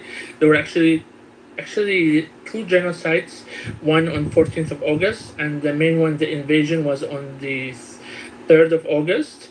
And yesterday there was another one, basically multiple explosions that targeted Sinjar, the stronghold of the Yazidis, in 2007. I think in 2007, it was in 2007. And even then, a lot of Palestinians in camps celebrated because at that time they said it was a revenge for a Muslim girl that was killed by Yazidis. So there was this propaganda that was spread at that time that there was actually something happened, bad happened, and the whole Yazidi community condemned it. There was a girl that basically ran away with a Muslim. Excuse me, but does Pepe ever stop taking Adderall and ever stop talking on this app all night long, all day long? Is anybody else out that have Pepe fatigue? I've got Pepe fatigue. Okay, so continue. You know how he says he's got black fatigue? Well, I got Pepe fatigue. Yeah, I mean, I can picture them saying a lot of this stuff. At the end of the day, if you look at some of these DSA activists have said on Clown, sorry. Well, Dean, so you had an experience with your Palestinian friends on the line, and then you saw the way some Palestinians bought into some conspiracy theories, right? Like people who come from low-income backgrounds, often many marginalized communities are susceptible to conspiracies and rumor, right? Like these type of. Exactly, and they always like start shouting Allahu Akbar and glorifying their success. Whenever So Allahu Akbar is just God is great. Is there something wrong with God being great? Yeah, but like when you are killing others. So you're saying Palestinians do that? We're talking about Palestinians, not ISIS. Yes, I'm talking about Palestine. And actually, there was. I will go back to what Illumi said about the Palestinians being kicked out of Iraq. It's actually, I went to the camps that were in Syria and Jordan. At that time, I was sympathetic with them. But I started to hear also the stories from Iraqis, what happened. Those Palestinians were actually part of Saddam's elite units. They were actually part of the massacre Saddam was committing against the Shiites and Kurdish populations in Iraq. So basically, they were the secret police, the Gestapo that. Oh, shut the fuck Saddam up! Oh, shut the fuck up! You shut the fuck up! You shut the fuck up! You sound like a fucking. He called you a clown, like you're real a food clown too. You're not just a clown. You're a fucking fucking best clown. Okay, so listen, Jindib is Palestinian. Let him respond. Oh, shut the fuck up! Come on. Jindib, without just respond to his claims, because listen. There's nothing to respond to. This guy is a fucking clown. He's just a fucking clown. There's nothing to respond to. There's nothing to discuss with this guy. Okay? It's as simple as that. He's a simple-minded fool. That's what he is. You're smearing a whole population because of a few. No, this particular character is a very simple-minded fool. Okay? All right, Benny. Look, that's fine. Benny, you want to come up? Anyway, Dean, you want to talk about your evolution? Yeah, dude, these refugee camps had women and children. You think these Palestinian women and children were the Gestapo, the Saddam regime? They were the families. Yeah, exactly. So you punish the families, even if it were true. By the way, not even true that all of these Palestinians were the Gestapo of the Saddam regime. That's fucking bullshit. It's the same bullshit that they use when they said that Hamas was the Gestapo of the Morsi. Hold on. They said that Hamas was the Gestapo of the Morsi regime when they wanted to overthrow Morsi.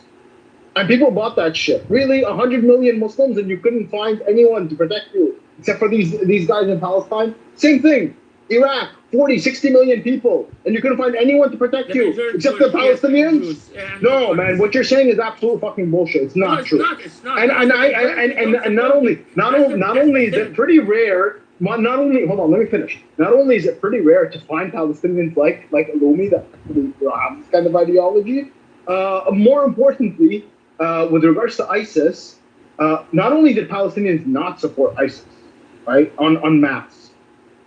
In addition to that, I find it very, very hard to believe that Palestinians that you were involved with in a peace initiative that wanted to coexist with Israelis supported ISIS. That I find almost impossible to believe.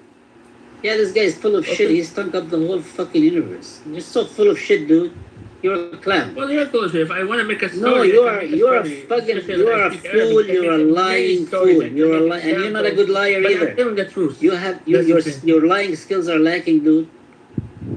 Yeah, because I'm not Palestinian. I can't lie. No, it's just a lie. It doesn't matter what you are. You're just a plain old fool. You're just a fool. You're like a clown fool. Like a fool. You're just a fool. You sound like a fool and you're a clown. You're a liar. That's all. But Listen, Dean, you're making a lot of generalizations about Palestinians. Based on Did you hear the whole time how he was they were generalizing about the Jews the whole time? Like he wasn't even saying Israelis, he was saying Jews the whole time. This Who? Ilumi? The Islamist. Yeah. Well, Ilumi we know is an Islamist. Yes, he has extreme views. So yeah, I even didn't. We don't dispute that he's an Islamist. That doesn't mean I was basically again. You're confused. So his claim he came in. I'm just bashing him. I know everything he's doing is a hocus pocus, but the claim that a Muslim believing in the caliphate is an extremist view. Well, I mean that's just the religion.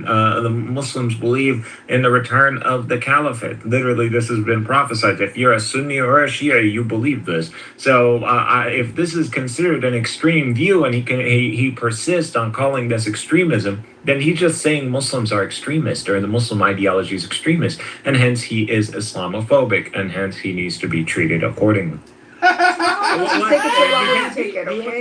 fucking retard, you weird loser. وانا كده واحد معفن انا I'll just kick you in the ass and you'll run away like a dog that you are. Damn. Yeah, because أنا بمشيك زي الكلب, and you know it. I would take off my belt and I would put it around your neck and I would make you walk. Yeah, that's actually what you did. That could have gone much worse. I'm actually impressed with how like. Yeah. I can't continue with this. I definitely control myself there. I understand, no worries. I hear them and I speak. That later they will. Can you just explain to me how you're part Jew? Can you just explain to me how you're part Jewish? Yeah, I just would like an explanation. Yeah, I want the. Yeah, you said he's part Jewish. Fine. You guys want him to tell your story? You cannot interrupt. We're not going to interrupt if he focuses on how he's part Jewish. All right, Dean. You've identified with your Jewish roots and you sympathize with Israel. How did you come to this conclusion? Give us the end, the rest of the story. Sorry, which conclusion? I didn't get. You sympathize. You went from trying to make peace and coexistence to sympathizing with Israel and not believing in coexistence, and to identifying with your Jewish side. How did that happen? Tell us a little bit more in short. Yeah, it happened basically gradually because like my heritage is also the non-Jewish heritage is actually Alawi, and a lot of places like in Iraq and Iran we had to go as Shiites and not mainstream Alawis, even though basically you can't convert to Shiism from Alawi. You are considered a Shiite, but if they hear that you are Alawi, you are basically an infidel, and it's a whole stupid, crazy dynamic. I don't even know how to explain this crazy theological things they have. I mean, that's within the same group, and there's this, and he is they're from a different group. So the were you Sunnis. affected by Islamism yourself as your family and your upbringing? Is that No, why you no, have this no. I was sensitivity? brought up in a pretty secular environment. Okay. My neighborhood was Christian, Druze, and Muslim. Druze? So, Did you get along with the Muslims? Wait, Like, why do you Druze have in all these Iraq? feelings? Wait, Druze No, in Iraq? I am originally, I have origins from Iraq. My fathers have Iraq. Where I'm not did you from grow Iraq. I up? was born in Iran, and I grew up in Lebanon. Okay? So. Okay, so what's your experience with Islam? Yeah, he's a Persian Lebanese. Yeah. انت بتحكي عربي؟ لا لا هذا من عند لحق. بحكي عربي بحكي Guys, can you speak American in here? هذا من جيش لحق. هذا من جيش لحق. Yeah, you get it? He has to be. He has to be. He has to be. You see what I'm He saying, nailed it. guys? I'm definitely sure هذا جيش لحق. I had a feeling. I just didn't want to bring it up because I No, he probably he's not something. actually guys. He's not actually. He's too young.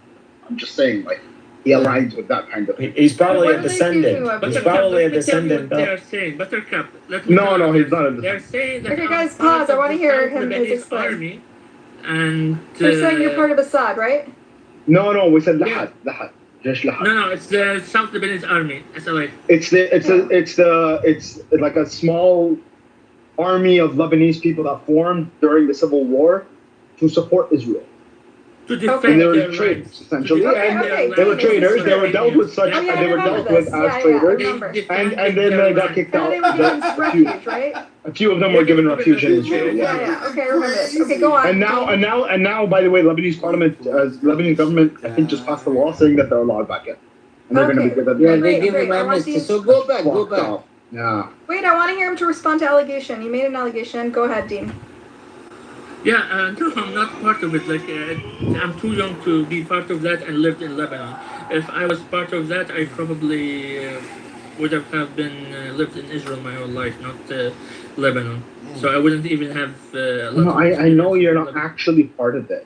I didn't mean you are. So how So what were did you you say choosing I'm part of being that? part of the No, I'm just saying like the same ideology. That's it. Like the same way you called Lumi ISIS, I'm calling you that. It's the same. Okay, Yeah. it's actually Yeah. a badge of pride.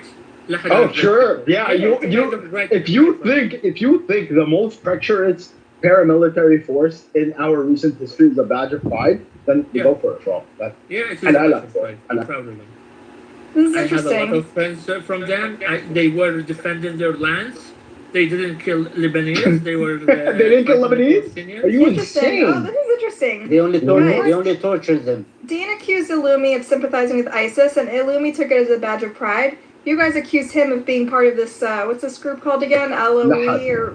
No. Okay. It's the South. I didn't take it as a badge of pride. Like I already told you, my understanding of ISIS is that it is a foreign capital capitulation of the revolution that took place in Iraq to demonize it, to continue the war in Iraq. That's what it was, to extend it further. That's what I believe. ISIS is mainly, no one knows what ISIS is. Every country that had some black ops, shit, right? every country that had black ops on the ground used the ruse of ISIS to operate. But Illumi, the beheadings And are as kinda you fucked see up, with Ahmed al-Shadr, he's What about the affiliated kidnapping with a of the specific patriarch? branch that identified with ISIS. ISIS is an ideology that seeks to propagate the caliphate. Now, different groups took on the mantle, and different groups clashed over who gets to hold the banner of this project. But at the end of the day, we got the conclusion of that. Ahmed al-Shadr is the de facto authority when it comes down to anyone who wants to affiliate Why do they with let that snuff porn project. okay, the snuff porn and the beheadings is a little problematic though, right? With ISIS?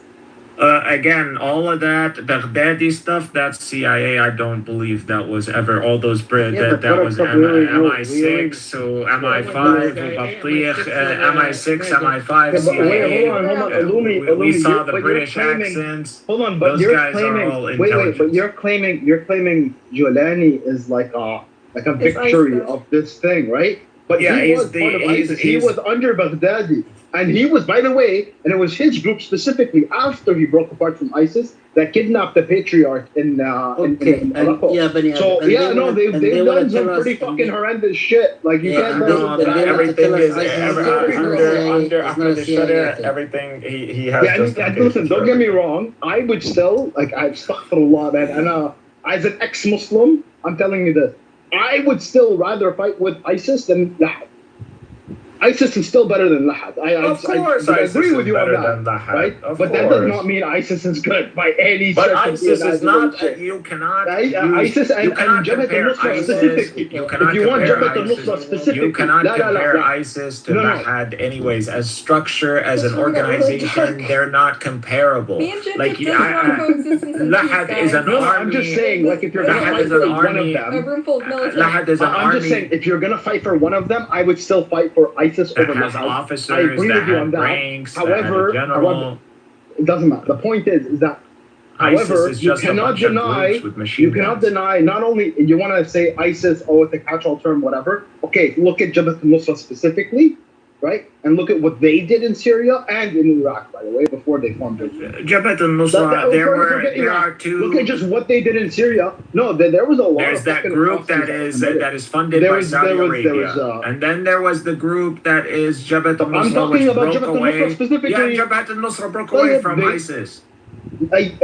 Sure, but even then, even after they broke away, that's what I'm trying to explain. What is this proof? Even after they broke away, they still committed acts of terrorism. One head organization. You can see that there are many groups that split from affiliation with ISIS after ISIS. Even if that's the case, you're still avoiding that there are specific organizations like Jabhat al-Nusra that have very well documented committed acts of terrorism and specifically sectarian acts of terrorism. Again, everything has context. We're talking about the Syrian revolution was a straight up disastrous. Dude, they went and just kidnapped the fucking patriarch of the I don't know the justifications for that. I mean, I don't know. I remember hearing about that, but it wasn't. So, but hey, you man, both agree. they're right. Do you both agree that the whole idea of ISIS and the What am I going to offer you protection, and I'm going to protect your territories and no return? And the elements of ISIS were organized, financed, and propped up by foreign entities. Now, hence we see the result of ISIS operations in the region.